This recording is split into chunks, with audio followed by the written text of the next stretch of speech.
It's Honeysuckle and Rachel Blackmore, Racing's golden duo! Tiger Roll joins the greats and beats Magic of Light.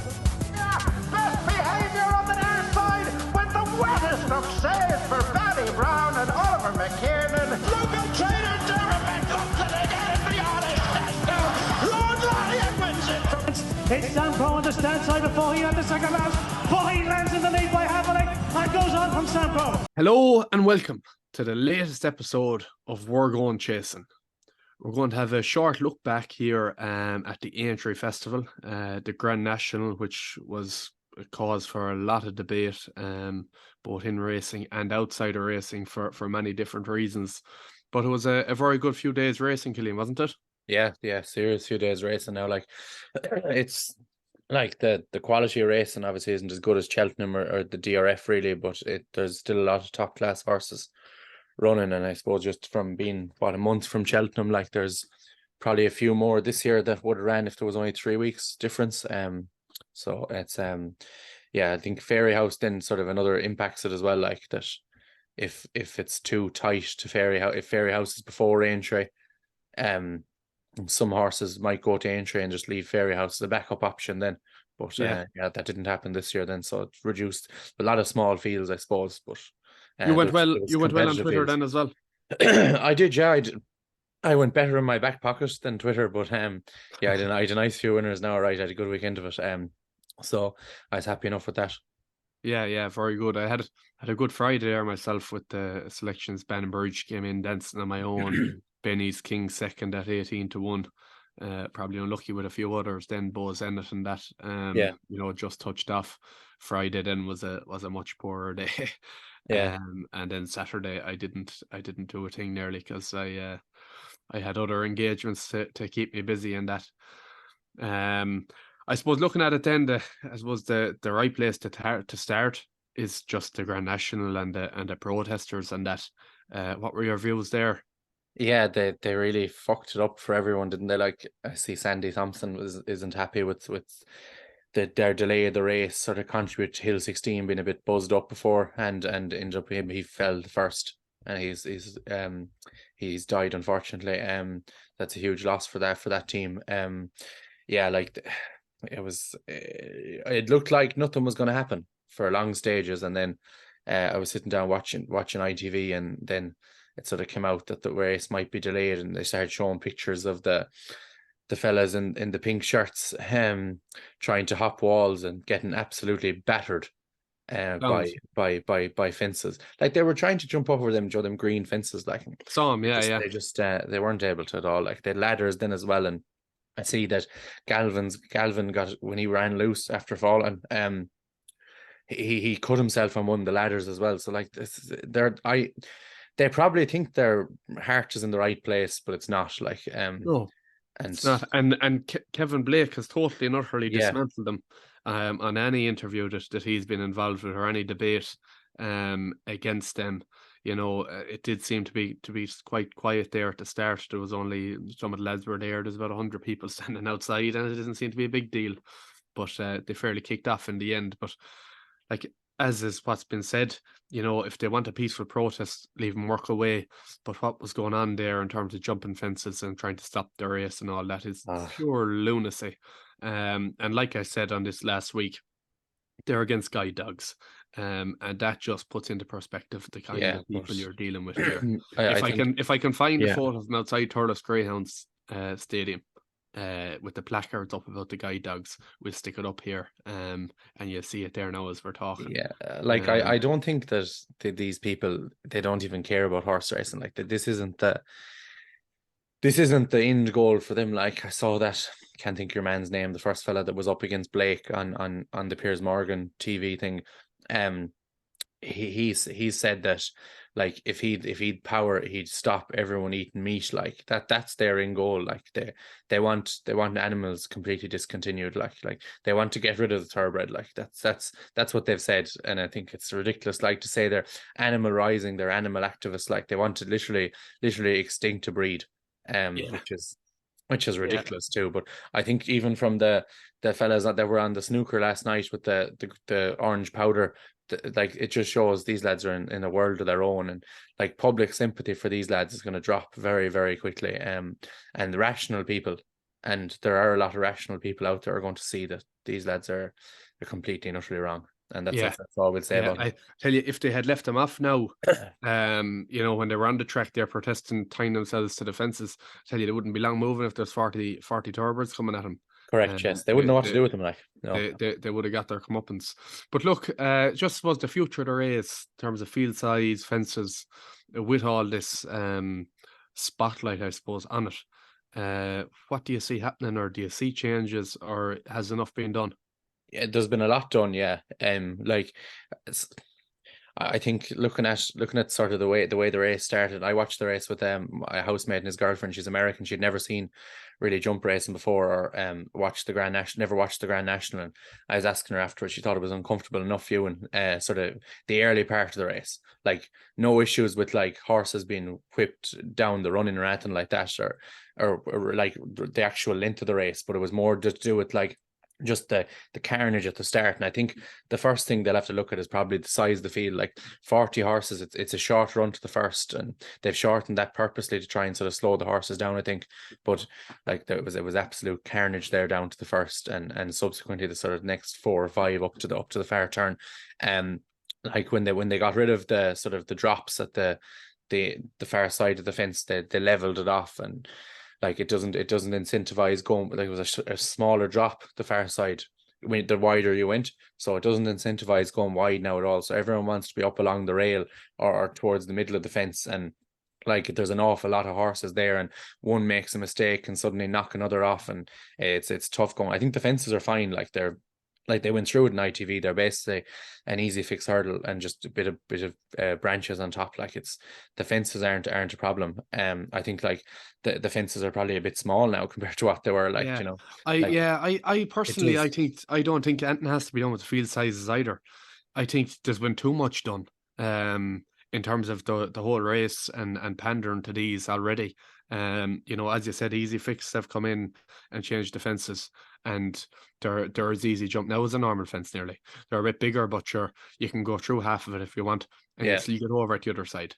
You know, so, and field size, there's forever been 40 horses in it, and now there's 40 horses jumping much easier fences. You know, as Ted Walsh famously said a couple of years ago, these boys just want racing finished. So you can change whatever you want and you can think you're doing great, but these boys will still keep on complaining and whinging and protesting until it's all done and over with. So I wouldn't be up. I think it's as safe as you'd want it to be at the moment, and I don't think anything needs to be changed, and if you do, you're only pandering. Yeah, I looked down through sort of the history of the race. There's a lot of races back in the sort of 70s and 80s where there weren't 40 horses, like only 27, 30 were in it, like, and like the race obviously wasn't as safe in it as was now, but like it's because there's, I suppose, so many of these top sort of 3 mile horses around now, and that all want to have a go at the national. Like it is very competitive to get in, like, but we'll say like reducing it to 30 isn't going to really a much detriment to the race, or 35, just taking a few out, like just because it was. I wouldn't. I don't know, like there's a lot happening down them first few fences, and a lot of horses fell needlessly. Like I'd say if you had 30 in it as opposed to 40, there wouldn't be that much bustling for positions, and you might make it a small bit safer. But that's all I do. I wouldn't touch anything else really with it. Yeah. I saw Davy actually said the parade as well that could probably go. That's needless. He was saying, I was on Nick Luck, and he said that the parade is sort of needless there. That like just let the horses are in the ring long enough. Just let them out down to the start. Like yeah. And actually, just going back to one of your earlier points, and I'd always take the side of racing, but Sandy Thompson blaming the 10-minute delay on the horses and the Hill 16 dying, and the fact he was buzzed up isn't something that. I think that's a small bit airy-fairy myself, for what it's worth. You know, like the horses are there parading around at the start of every race meeting. I think it's the crowds as much as anything. No, it's an extra 10 minutes in it, but I think the horse would have been as buzzed up as he was, regardless of any delay. Would be my own take on that. You know, that'd be the one place where I would leave the protesters off. It was if I was to put the hands up. But the race itself, Killian. Cork Rambler. He was well in officially, and he was well able to stay the trip. Yeah, he was very well in. Yeah, I suppose that's the thing when you publish the weights for Cheltenham and a horse comes out and wins like he did in the Ultima. It's sometimes a bit. It can throw them well in, like, but yeah, he was very good. I think Derek Fox sort of said afterwards, like, they didn't really go that fast, and he sort of he was ended up sort of getting there a bit too soon, because he was traveling so well. But like he was absolutely tanking coming to the last and went for the elbow, and I probably maybe idled a small bit in front when he had no one with him, and Vanillier almost got there, but geez, Vanillier was an awful long way back. Reminiscent of Gold Tweed in the Stayers Hurdle this year, sort of on the bridle turning in and 20 lengths down, like, you know, a long way back from Cork Rambler. Like he looked like after they got sort of, when he jumped the last, he was really motoring and staying on, but even coming up the running, like, for a second you thought he might get there, but in fairness, the winner was thrown in, like, so that was a tough one. Like, I suppose a lot of top horses up there. Noble Yates ran some race in fourth. Like he was held up out the back as well and sort of stayed on again. Like he was carrying almost top weight there. Like it was a cracking run from him, like, really, wasn't it? Yeah, it was. He's some horse. And like, even just going back to the Gold Cup, the way he stayed on there, like he was one of the first bet here. Well, he wasn't one of the first bet, but he was on the bridle well. You know, he's under pressure well out. Yeah. You know, well over a mile, and he just stayed on superbly. Hard to know where he goes to from here, because, well, he'll be back at the National again next year and that, but He will, yeah. he's probably just maybe a small bit too high in the weights, you know, to go and win another one of them. He'll be a bit like, what was that JP McManus horse who placed in it plenty of times? And he's second now. Cups.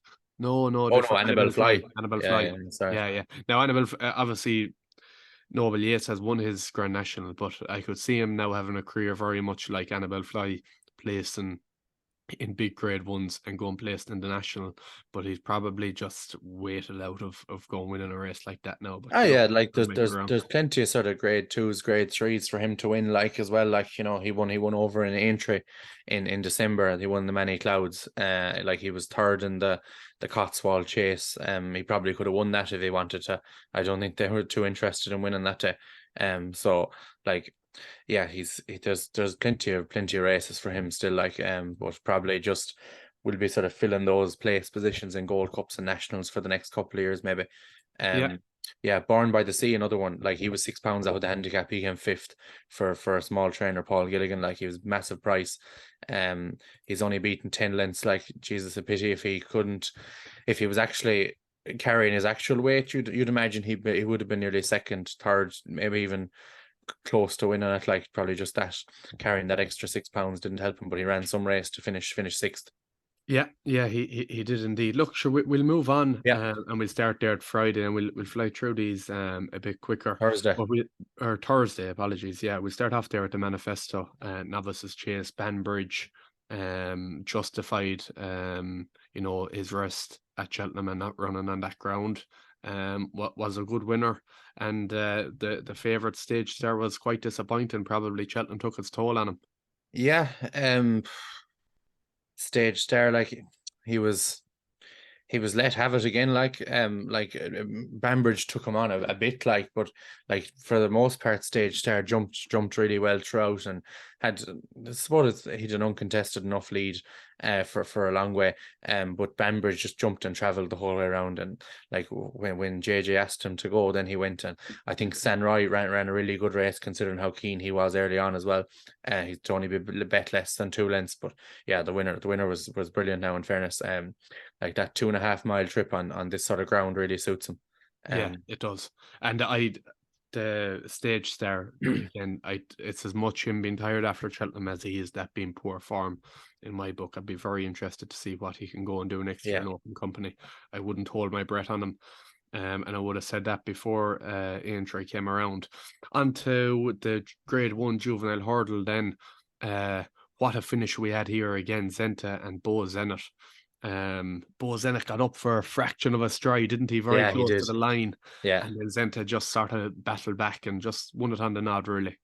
Yeah, no, it was a fair run now. Like I think Mark Walsh probably got there too soon on Zenta, and she didn't really do anything when she got to the front at all, and it sort of let Bose in it, he'd the rail the far side to get back up alongside her, and he got in front for a second, but yeah, she was very game, like getting £7 as well.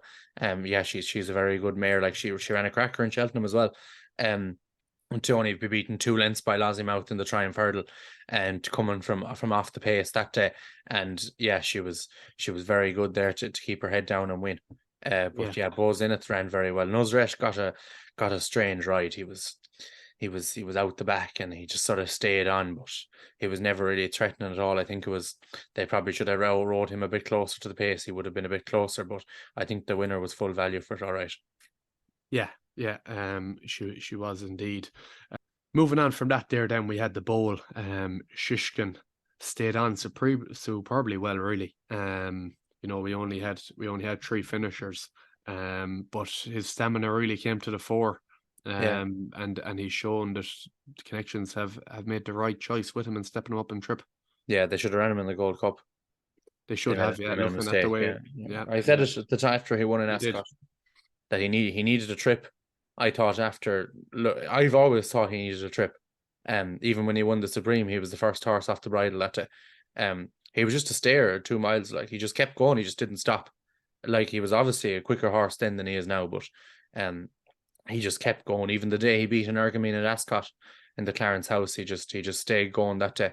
Yeah, he just needed a trip, and he got it. And even though he didn't jump that well again, like he does put in a few clangers, like, and like they went quick too. Like Ahoy Senor made it a good test, and he stayed on very well to win.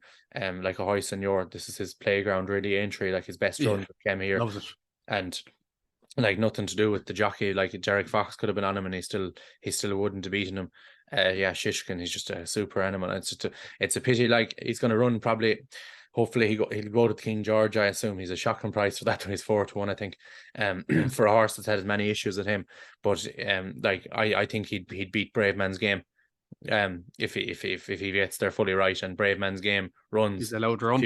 Yeah, that's it. Like so, I think Shishkin will win the King George. But I don't know. I back him at 4-1 this stage. But it's a pity that he's not running a Gold Cup at 9. He's going to be running at 10, and the stats are sort of against him then. So I think he'd have been at least second in the Gold Cup this year. He might have beat Gallopin, I don't know, but he'd definitely been second. Yeah, he'd have been in front of Brave Man. And looking at the race at the weekend, it really didn't look like Ahoy Senor was going to be bet. He was really galloping on there after the second last, and again after the last, really. It was probably surprising in running. I'd like to know what Shishkin was. I say you would have got a decent enough price on him there. Yeah, you probably would when he went after the second last. It looked like he was going to kick away, but Shishkin absolutely pinged the last as well, ended running and just didn't stop. Then a Plutard, I suppose she travelled into it really well and just found nothing. I'd say the Gold Cup last year has just left a mark on him. I don't know what he's going to do now. I'd say that could be the end of him nearly. Yeah, and then Constitution Hill. Look, what is there to say? He probably wasn't as exciting this time round as he has in his previous probably 5 or 6 starts. But look, he did everything professionally. Nico de Boinville took it relatively handy on him. How do you think he took the step up and trip, and will he go chasing next year? Wouldn't make any odds, any trip. He'd win over a mile on the flat, I'd say, if you wanted him to. He's so quick. He's super, like... He wasn't as impressive though, was he? He was. Do you think he was as impressive as he was the last few days? I didn't think so. Nor the winning margin wouldn't suggest it. The winning margin wouldn't suggest it, but like he wasn't trying. Like I wonder what Racing Post ratings would suggest. I'll have a quick look here. It's £10. 177 at Cheltenham and 167 at Aintree. Yeah, and previously this year in his other 2 starts, he was 175 and 176. So that is tying in with the fact that he wasn't as impressive. Yeah, I suppose you could take the winning distance into consideration. Like 3 lengths, he's beaten Sharjah. He didn't get one hit all day. Like he was like, I thought some of his jumps were scandalous. Like he stands off them so far. Yeah, like he's going to be unbelievable jumping fences. I'd love to see them at home jumping fences with him. He might never jump a fence in the racetrack. I think he will, but like if they've definitely schooled him at home already, and I'd say he's unbelievable. He'd win the Champion Chase next year. He'd win the Ryanair. He'd probably win the Gold Cup next year. But Nicky is a bit. It'll be probably up to Michael Buckley, because Nicky probably would prefer to keep him in novice company, but I think it's a waste of a year. Yeah. And then we had the Red Rum Handicap Chase, dancing on my own back here for a second year in a row. Obviously second in it last year, £3 higher somehow this year after having very poor form, but beat Douglas Talkin. Now Douglas Talkin looks like a horse who still has another big win in him. But it was a great ride by Rachel. She just got there at the right time. She did, yeah. The horse, it was like they went very hard from the start, though. Douglas Talkin and Rachel wanted to lead, but she couldn't. She sort of take back and sit in second there, and all the way around just jumped everything really well, and got big jump at the last and got up then to win handily enough. Like, I think they said that the return to a track going left-handed benefited him. I'd say he just hadn't tried a yard in the 2 runs this season. He was £3 higher than he was last year. He's got another £3 now again. So, like, yeah, it'd be interesting to see what they do with him. Like, obviously he goes better left-handed than right-handed, but there aren't many sort of races for him now. Maybe he might clip into one in the summer. There's a 2 mile grade B, I think, or grade A in Killarney. He might go to that, but yeah, he was very good, and it was a welcome winner. Yeah, he was indeed. Moving on from that, then, just very briefly, Killian, Mr. Bumper, you are. Yeah, because I have very little interest in him, but Fergal O'Brien, Paddy Brennan, Dysart Enos, yeah, they always team up well in bumpers. They do. They always win a lot of bumpers, and she absolutely hosed up. That's the Queen's Gamble form. Like she beat Queen's Gamble in Market Raisin. And like Queen's Gamble didn't run a race at all really in Cheltenham then, on probably ground that was a bit testing. Like where'd she come she was beaten 18 lengths 12th in the Cheltenham bumper, but yeah, Dysart Enos beat her that day, and she absolutely hosed up here. She's Paddy Brennan gave an unbelievable interview afterwards. He was just like, he's 42 now, like, I think or 40, it could be even 42, I think he is, and like, to be still riding at that level at that age, and she's shown no signs of stopping. He's a real hungry man, like hungry fucker.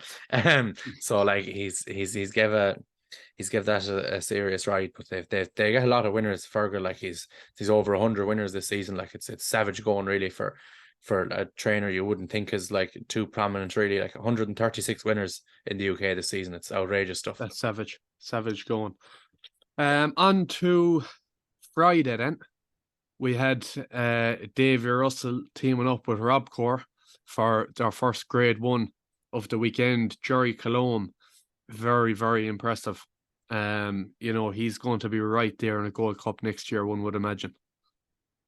Yeah, it was bittersweet, like looking at him win the last day and win so easily from Braun. Like he's beaten Braun 10.5 lengths, 11 lengths. Yeah. Like only beat him 4 at Cheltenham. Like you'd sort of wonder what went wrong at Cheltenham that went right here. And I think jumping was probably the main thing. Like he was very high down the back in Cheltenham, both circuits really, and like I think his jumping was just way smoother. He's just seemed to jump them a lot lower the last day, and like he was a bit more, they rode him a bit more prominently than they had in Cheltenham. And like a lot of people said that wouldn't suit on a flatter track, but like the mile make course in Aintree, it's nearly, it's not as sharp as nearly as the old course in Cheltenham. So like it probably did suit him, and geez, he absolutely tanked into it. It wasn't like what we've seen in his run so far. That where he sort of hits a flat spot and sort of stays on, but like he didn't come off the bridle. It was absolutely unreal. Like he's some horse. Yeah, I'd say the sort of soft ground now next year would be ideal Betfair Chase. Yeah, if that's where he goes, wherever he goes anyway. Yeah, one would think he'll take fair beating. Yeah. Moving on from that, Killian, I had the 1-2 in the Red Rum Chase on Thursday. You had the 1-2 in the William Hill Handicap Hurdle on Friday. Fennors Cross for John McConnell beating Buddy 1 of Mr. Gilligan. Great shooting, Killian. Was good shooting. I'd prefer if the result was the other way around, but probably would have collected me a few more pounds. They were both 8-1, but I did a bigger bet than Buddy 1 now, to be honest. Fennors Cross, he's advertising that supreme form there. He was well beaten, 22 lengths by Marine National. He's stepped up to 2.5 miles, and he's won easily enough. He only got £4 for that as well. Ben Harvey took off 5. He's another jockey, a really good young jockey. He steals 5, like. He's a serious bit of stuff. Like he sort of came to prominence on the Davy video in Bellewstown, was it? You're not riding in the point to point now, Harvey. But he's a serious bit of stuff, and Fennors Cross is very good. Only cost was at 1,400 quid. Not quite Hewick 800, but like no, 800 quid. And he's a long way to go to replicate Hewick. But it's a good start for the positivity syndicate with him. Like you'd imagine now that like they'd have a bit of crack with him. He's like the sort of better ground. He could stay running over the summer. Like there'd be a few races there for him over the summer. Like maybe better ground. Maybe look at Galway or something down the line. We had the Poundland Novices Hurdle then, Grade 1 over 2 miles, and this is sort of one that you'd nearly be kicking yourself a small bit after. Looking at it. You had 3-1 on Inthepocket there, 4th in the Supreme, only bet 6 lengths by Marine National. It was easily the best form in the race. I know myself on the few selections I put up, I was probably trying to be smarter than I was with no looking back. No looking back, obviously had great form there, tying in with Irish Point, which even got a great form boost the next day. But just wasn't up to it on the day. Found a 50, very disappointing as well. Went off 100 to 30, but Inthepocket looks a lovely horse there for next year. Yeah, you might have been you might have been kicking yourself. I wasn't. I backed Inthepocket. I think it was there in front of you. Like you said, it was because of the connections. It wasn't really. It was the best horse in the race. She's lost her whip after the last as well. I thought she was riding very funny with all the reins. I was saying, what's she doing here? I thought something might happen. The saddle might have slipped some, but she's dropped her whip. So you probably mark him up again there, like the ground. That the ground came from, like that sort of softer side of good ground, or getting a bit softer even, like that would have suited him, and he's gave a fair performance there now. Like he was rated 149. I wonder what he got for that. I'd imagine £4 maybe. Yeah. I don't know. It doesn't say, but no, I can't seem to find it. But he was very good. Jumped and travelled really well, and he's boosted the Marine National form again. It's outrageous. Like that, the Supreme is looking absolutely scandalous. Like you talk about Fennors Cross. Like I'll just go back to it there. Like you've Inthepocket. With my Fennors Cross, and he was only out for a run that day, wasn't he? Oh Jesus, I don't know. Like it's boosted. He was only out for a run. They would have thought they had a chance, I'd say. No. Maybe not. Inthepocket, he's super stuff, and strong leader came from a long way back. Probably ridden a bit further back than ideal, and came with a really good run. I'd say him up and trip next year he'd be a very good horse. Lucia then sort of flattered again. She came tanking, and same way in the Mayor's Novice found nothing. Probably did get caught up in the ground, but I'd say she's just not at that level in Grade 1s over hurdles. They're on about going on the flat now with her, the Scario Stakes in Ascot on the flat. I don't know, is it a mile 6 or something? So we'll see what she does over the summer. Yeah, and then we had Pictory winning quite well in the Marsh Chase. Sire Du Berlais second. I think it's a poor enough race. I don't rate Pictory. Sire Du Berlais doesn't seem to be himself this year. Seems to be a step below of what we expect from him, particularly at this time of year. French Dynamite from Mouse was well bet in the finish too, which is a disappointing finish to his season. Yeah, it was a bit of a signal. Probably the ground went against him. It got very soft the Friday, which wasn't ideal. Pictory, he just made all basically. Like he's up there the whole way around with Minella Drama, and he jumps really well. Like he's a very good jumper when he's sort of left at it. It's winning a Grade 1 though. It's very good placing by Paul Nicholls, I'd say, more than the horse, the Grade 1 horse. Exactly. Like, he got stuffed by Shishkin like the last day.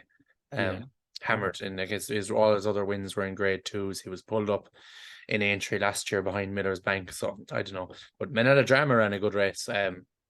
He probably another step up and trip for him up to 3 miles. He could be a nice horse next year for Donald McCain. But Factory Dillery's finished, yeah. He's on the go since he was 3 as well. Like he's 8 now. So that he's had a lot of racing. I'd say he might be limited now to sort of grade 2s, I'd say, for Joseph going forward.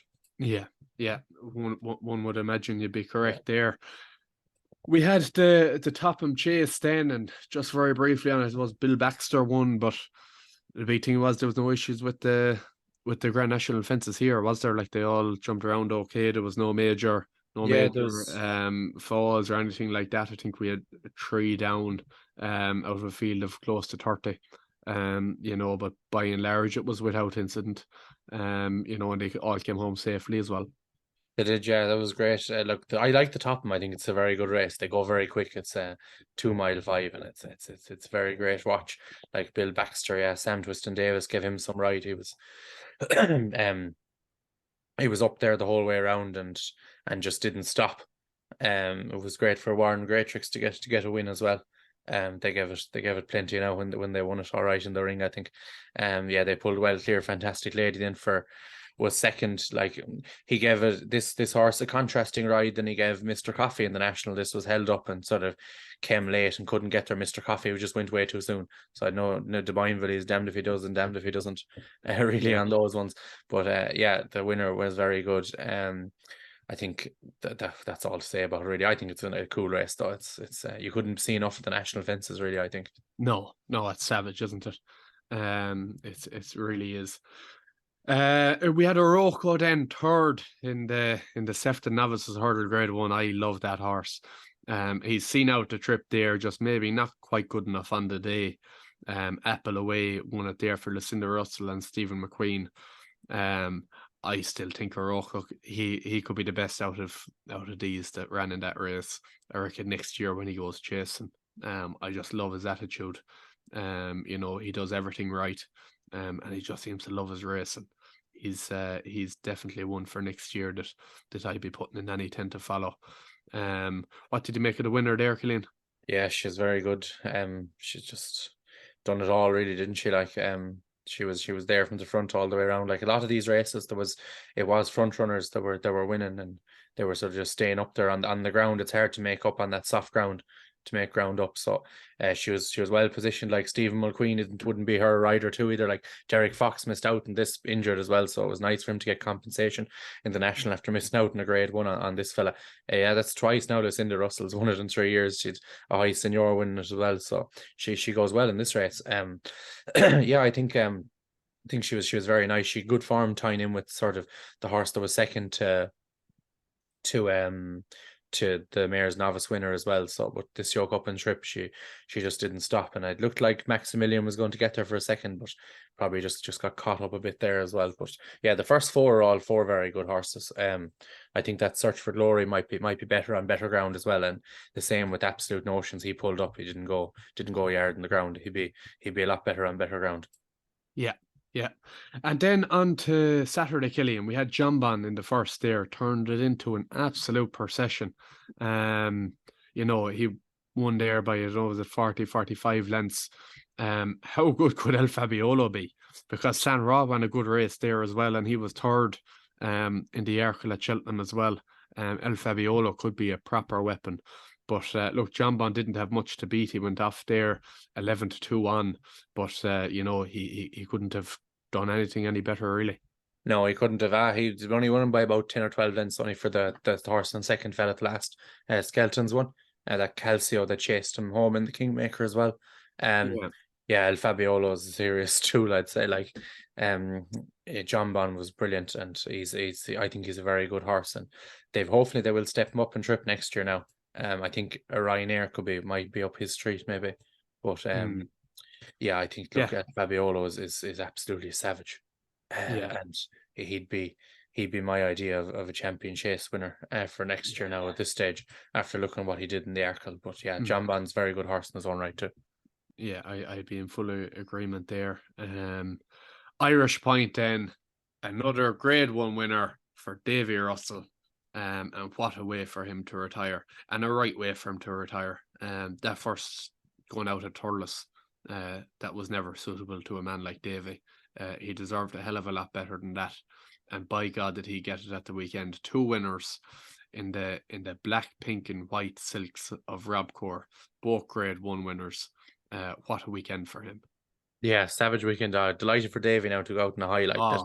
After Cheltenham, it was leaving a bit of a sour taste in the mouth, just the way that the whole week went from like to very few questionable rides, and like to bounce back, like the confidence he showed in Gerri Colombe, like to win that race was unbelievable. And then same way Irish Point, like I thought he's a horse that needs to be sort of can't come with one run late, but he got there jumping the last and was in front, and he kept on really well to win that. Like I didn't think that, like I thought he might get to the front, he mightn't do that much when he got there, but yeah, he was very, very impressive now. And like the skeleton horse second then ran a really good race too, Katira, and like Hermes Allen was well beaten back in third. He's a busted flush at this trip. He's not a 2.5 miler. He'll be 3 or nothing, and potentially might be nothing. I don't know. I wouldn't be too gone on him now. I think he's folded tamely now twice. When he's got it his own way the last day as well. Like he was up there with Huer as well. She was running a very strong, giving him a strong gallop to aim at there up the front, and he just completely folded. It's a bit disappointed with him. But like Irish Point as well, going back to our we met Rob Atchison at the start of the season to do the Robcour stable tour. He gave 2 horses to follow for the year. Irish Point was one. Like he's only a 5-year-old. It's some going. Like he was like going back to the Marine National form as well. Like he was unlucky not to win that day at 4. In a Royal Bond, it was some run, and I think the sort of soft ground there is a key to him. I'd say the way he runs his races, I'd say he'd have no problem going up to 3 miles as well. 2 miles soft ground. Once he's soft ground, I'd say he's completely trip versatile at all. Be interesting to see what they do with him next season. Yeah. I suppose they've got one already there for the stairs hurdle, presuming Chupu will stay over hurdles, which one would expect. Yeah. So then you'd nearly send Irish Point to chase him, but he does look like one that could possibly be a stairs hurdle type as well. But they'll hardly keep 2 of them over hurdles, will they? I don't know, but I think soft ground is definitely the key to him, because when he was beaten at the DRF, it was probably a bit 2 miles that speed away. High definition and Fast Vega went off. It was just too quick from him. But yeah, he ran some race there the last day, hosed up him by 3.5 lengths, and great for Davy to go out in a high. Yeah, and then Sire Du Berlais, what a horse he's been. For connections, and just looking at it here, 30 hurdle runs, 7 wins. 2 of them would be in the Pertams, 2 of them would be in this race, and 2 stairs. Yeah, no, 1 stairs. 1 stairs. So 5 he of the was 7. Second in the stairs. Yeah, so 5 of the 7 wins have all been, at huge festivals, and the other 2, I don't know off the top of my head. Yeah, one was a hurdle race over in France. Okay. And the other was the Lismullen when he beat French Dynamite in 2020. Like he's a horse for the big day, and he was getting pushed along a long way out here. I think he went 200 to 1 in running. Yeah, 199. 199 in running. And he just stayed on superbly. He'll come back next year, but it's probably hard to see him repeat it. It is, yeah, but like he'll be hoping Flora Porter stays around, because like he just gives them something to aim at every day he goes out. Like Flora Porter now, in my eyes, Flora Porter gifted him that day in Aintree last year, because he just made it such a stamina test, and Sire Du Berlais just stayed on. Flora Porter gifted him the stairs, and Flora Porter gave him that race last day, but he just keeps going. And fair play to Mark Walsh, another Grade 1. He's riding some amount of them these days. Big races for JP. Marie's Rock, she improved in her mare's hurdle run. She's a 3 miler anyway. She won't be going back to 2.5. She isn't quick enough for it. No. She came traveling and just hadn't the stuff to do it. Like a lot of mares probably. That's why they're getting £7. Like sometimes they just haven't the sort of the bottle a Geldon has, I suppose. And like it just shows what the likes of the top mares like Honeysuckle have done for years to out battle the Geldons. Like it's some achievement, in fairness. But yeah, Sire Du Berlais, some horse. Yeah, and very, very finally, Killian, we had Midnight River winning the William Hill Handicap Chase. I know before Cheltenham, Dan Skelton came out and said that this horse could be his next handicapper that would step into graded company. And he's after winning. He was disappointed now at Cheltenham, all right, but upped in trip now. Last weekend up to 3 miles, won off 151, rated 156 now. It looks like Dan was on the money. Dan was right, yeah. Just sort of lined up. Like, I was surprised he lined up so prominent behind Eldorado Allen when he was probably not guaranteed to stay the trip. They hadn't tried it before. So yeah, he was up along there. I'd a few quid on Beauport, and when he fell, I said I looked in running. I thought Midnight River was traveling very well. I got 7-2 in running, so I was happy enough there with that. Yeah, he ran really well. The jump at the last was unbelievable. To go, like, in fairness to Harry Skelton, like, credit where credit's due. Now he knew he needed a big one, and he asked him, and he came up really well, and that landed running, and like, he was giving away a lot of weight to the Ben Paulin horse in second, and he just couldn't get by him. Then once your man got in front, there was no coming back there. So he was a well-due winner. See what he does now next season. Like, there's a lot of them sort of premier handicaps in Cheltenham around October, November, December time at 2.5 miles, 3 miles. He was third to Gallo, behind Gallo and French Dynamite in the Paddy Power Gold Cup as well, only beaten 3 lengths that day over 2 mile 4. Il Rodotto in fourth. Like, that's very strong form. Il Rodotto came out and won at the end of January in Cheltenham as well. Like, so like that was a scandalous race, really. The first 4 or 5 home there, and Nassalam in sixth as well. Like, it's a very, very strong race. It usually is. So yeah, he was brilliant, in fairness.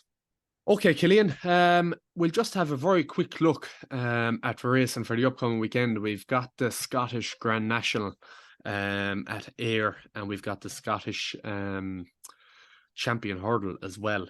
So we'll start with the Champion Hurdle, and we'll both just give one horse for it. I'll start off here with Milkwood. He's trained by Neil Mulholland, and again, just keeping it quite brief, he won this race in 2021 off a rating of 142. He bet Anna Bonina by almost 4 lengths that day. Then last year in the same race, again, he was only 5th out of 8 runners, but he was only beaten 8 lengths by Anna Bonina. That day he was rated 150. He's slipped down in the weights a good bit since then. He hasn't been running well, calling a spade, but he seems to like Ayr. He goes well there. There is only 2 starts, the 2 that I've mentioned, and he's now down to 138 after being bet 8 lengths in it last year off 150. Now, I just think, considering how well he goes around there, and I'm happy to excuse him, his last run at Cheltenham, it was on soft ground. He wouldn't like it. The ground at Ayr is good to soft at the moment. And at 16-1, I think he's fairly priced, and I could see a bit of money coming from him. Yeah, fair enough. I've gone with Ikeo, or ICO. I don't know how to pronounce it. ICO. ICO, fair enough. For Paul Nichols, he's a 6-1 chance. He won the Imperial Cup very well down in Sandown last time out. Like, he's improved sort of nearly for every run he's had. It's only going to be he's only had 6 starts over hurdles. 5, one of those was in France, so 5 of those in England. Ran in a couple of strong races last year too. So he was highly tried. Like, ran in the juvenile race in Cheltenham in January. That Pied Piper won, and then was 4th in the Dovecot behind the Chris Gordon horse and the orange and or the red and or the black and yellow colours. Aucan Risk or something, that one. Okay. So he ran there, then he went off nearly a full year's break. Came back in Sandown in January, beaten 3 lengths, and then won the Imperial Cup in a career best. Got 142 racing post rating. Won off 132 that day. He's up 6 pounds, but like, he's only a 5-year-old, so like, the improvement mightn't stop there. If he does run, he'd have a serious chance, I'd say. Okay. Okay, very good. And then the Scottish Grand National is the next race. Will you start here, or would you like me to start? Yeah, I can start. Elvis Mail. For Neil Alexander. 9-year-old now. He won in Kelso last time out. He won by 7 lengths in that handicap the week after Cheltenham. He's very good that day, won off 138, up £5 now to 143. Bruce Lynn rode him that day, took off 3. He's going to ride him again. Still taking off 3. He's good form in air. He won a handicap chase off 137 there in October on good to soft. So it's a similar type of ground to what we're having now. So he's effectively 6 up from that.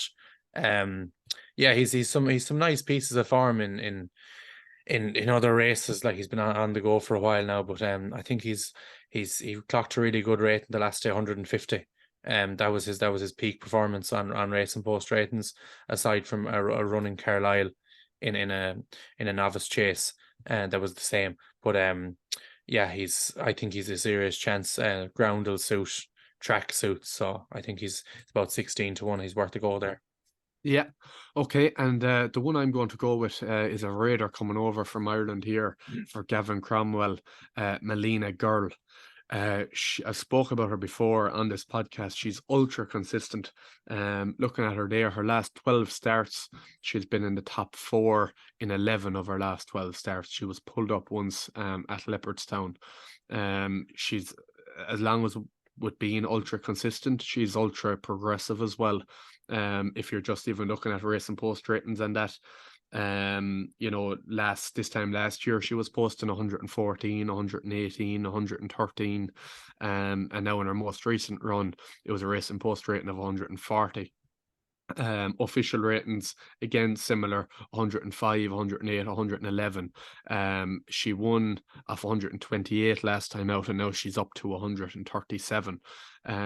She took a huge step up in trip, we'll say a half a mile step up in trip for the Randox Ulster National Handicap last time out. Came like the best horse, travelling extremely well, and extended on there in the run-in and won by almost 4 lengths. Was quite impressive that day on the step up. Has got £9 off the handicapper, and the English handicapper, the UK handicapper, is honouring that and hasn't added any more onto it. It's another 4 furlongs up in trip, but I think she loved the step up in trip the last day, and it could very well play to her benefits again. So that's where I'd be looking. Fair enough.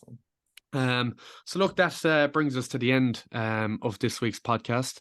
We'll be back next week with a Punchestown preview. So be sure to subscribe there, give us a comment, let us know what you fancy there for those 2 big races coming up in Scotland. And look, we'll see you later on next week. Best of luck. Thanks. Vauban finds more now and kicks away and up the hill. Vauban wins the JCB Triumph Hurdle. Round the home turn, Davy Russell decides to send Presenting Percy on now. It's a beautiful straight, 11 victories for Honeysuckle. She is the winner of the Unibet Champion Hurdle. Heaven help us, runs riot to win the Coral Cup. Manila Indo is all out, flat out, but he wins the Gold Cup.